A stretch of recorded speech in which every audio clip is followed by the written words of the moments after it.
Practiquemos el sonido de la letra D. D mayúscula, D minúscula. Da, do. Dado. Da, de, di, do, du.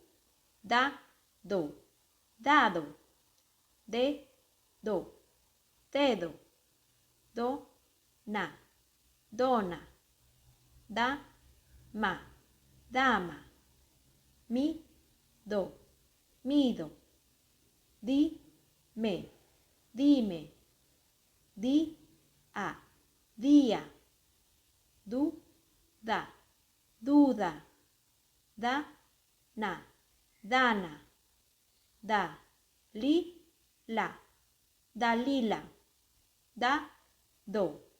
Dado. Da, li, la. Go, me. Do, na. Dalila come dona. Da, na. Tiene. Una. Du, da. Dana tiene una duda.